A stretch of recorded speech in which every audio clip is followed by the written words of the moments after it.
En el año de 1830, la ciudad de Chicago, en el estado de Illinois, era un pueblo poco habitado, pero a lo largo del siglo XIX creció hasta convertirse en la segunda ciudad más grande de los Estados Unidos. Aproximadamente en 1860 se aprovechó el hecho de que Chicago se centralizaban productos de ganadería y agricultura, provenientes de las praderas del Mississippi. Favorecieron en gran manera la industria de la región y, por otro lado, importantes yacimientos de hierro y carbón existentes dentro del país, además de que proporcionaban recursos necesarios a la producción de la industria pesada y fabricación de maquinaria, así como la de la construcción. A la par de la agricultura, se desarrolló una red ferroviaria que convirtió a la ciudad de Chicago en uno de los centros más reconocidos de todo Estados Unidos, situado en la intersección de los estados de Illinois, Michigan, Minnesota y Wisconsin, generando vías de comunicación que facilitaron los contactos con Nueva York y la costa este, con Europa a través de los Grandes Lagos y con el sur a través del Canal de Michigan hasta el Mississippi y Golfo de México. La venta de cereales y de ganado, además de la producción de hierro y acero, eran las principales actividades económicas de Chicago. En relación con el resto del mundo, Chicago llegó a ser el mayor centro comercial que llegó a contar con enormes almacenes y edificios de oficinas para finales del siglo XIX. Su población tuvo un auge de aumento entre 1871 y 1900. Esta situación se produjo después del gran incendio que en 1871 destruyó un tercio de la ciudad, pero también eliminó muchas construcciones antiguas y poco resistentes. El desastre generado por el incendio sirvió de estímulo para edificar y construir una ciudad con una arquitectura más norteamericana y con características que apenas estaban creando en Europa, una arquitectura de hierro y concreto. Las nuevas construcciones fueron más seguras y sólidas, muros exteriores que hacían de ladrillo, columnas de hierro protegido y entrepisos de concreto. No se buscaba seguir un estilo determinado, sino más bien aprovechar el espacio y hacer rentable la construcción.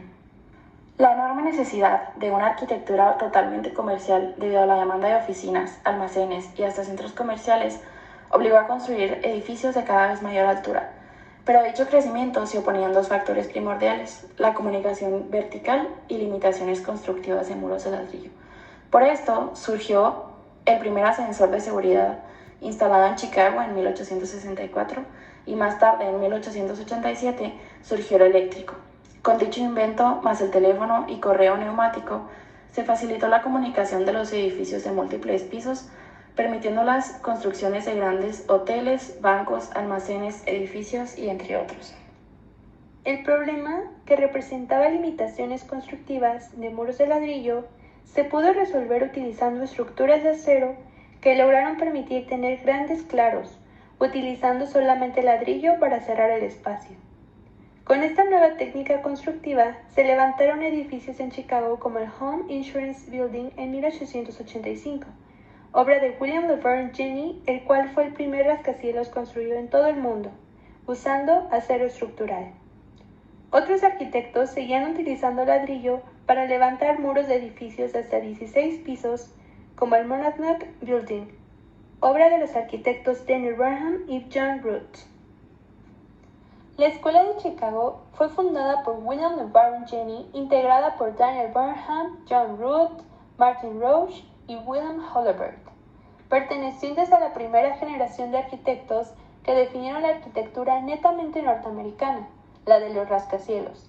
A una segunda generación pertenecen los arquitectos Louis Sullivan, Dagmar Adler, seguidos por Frank Lloyd Wright.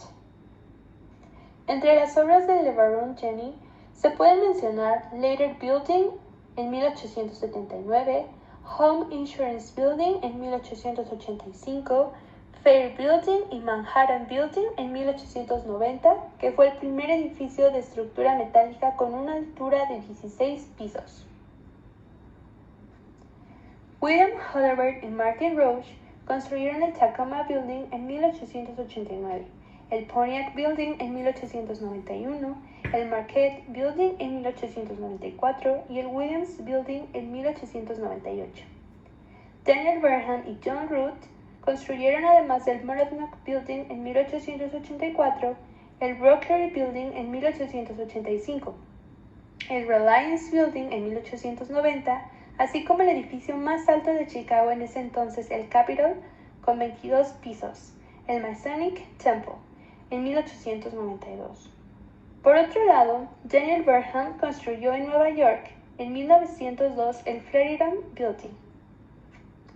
Dagmar Aller y Louis Sullivan construyeron varios edificios: Rothschild Store en 1881, Auditorium Building de Chicago en 1887, Wainwright Building en 1890 en St. Louis, Schiller Building en 1892, Guaranty Building en 1894 en Buffalo, Mayer Building en 1894 y Stock Exchange en 1994.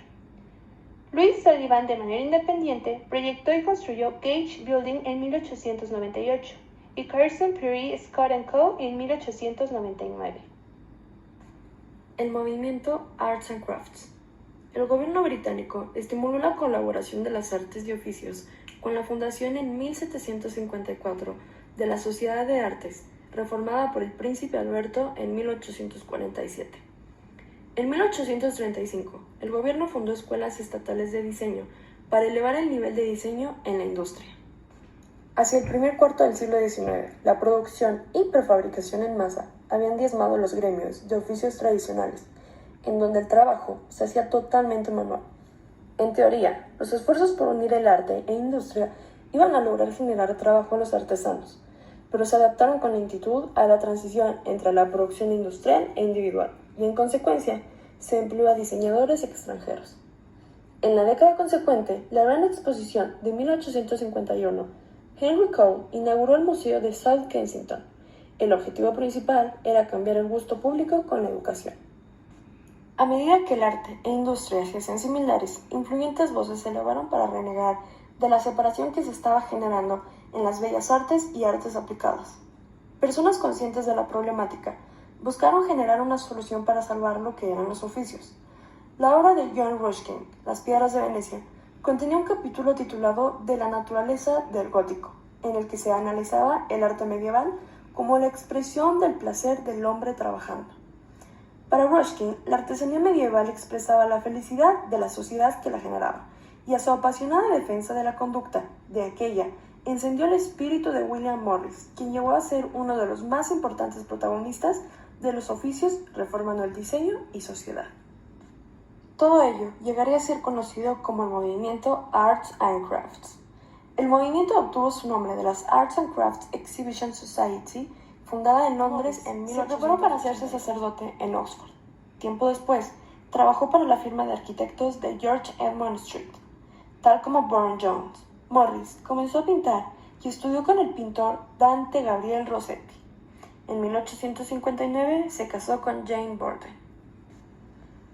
Philip Webb, amigo de Morris que trabajó en la empresa Street, diseñó una casa para ellos, la llamada Casa Roja en Bexley, que logró marcar un cambio decisivo hacia un estilo totalmente simple a comparación del diseño de vivienda inglesa.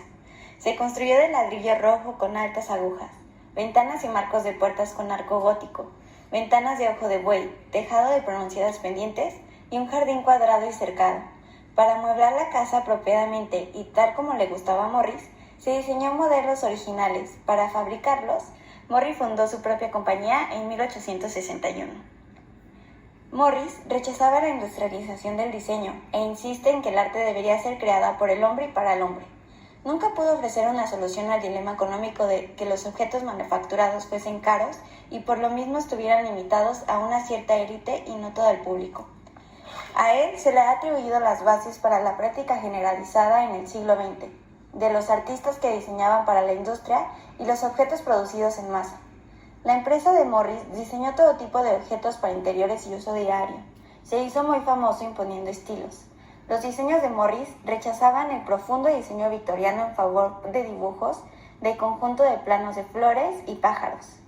Estaba en deuda con la gramática de la ornamentación, del arquitecto y diseñador Owen Jones, una importante fuente de diseño procedente de muchas culturas, de muchas técnicas, desde tapices a mosaicos, donde los más famosos eran los dibujos planos, las formas geométricas. Estos principios fueron llevados al terreno del diseño de libros. Cuando Morris fundó el Clemstone Press en 1890, se pusieron entonces nuevas normas para el diseño e impresión de libros que afectaban a la industria en el campo internacional. Los esfuerzos de Morris para lograr notables mejoras sociales y estéticas mediante la unión de arte y el oficio Llegaron al saber de muchas personas a través de sus diseños y sus talleres, de su poesía, y más que nada de sus influyentes conferencias que pronunció desde 1877 hasta su muerte en 1896. Morris se convirtió en uno de los fundadores del socialismo, organizando en Inglaterra mediante sus propuestas de reforma social.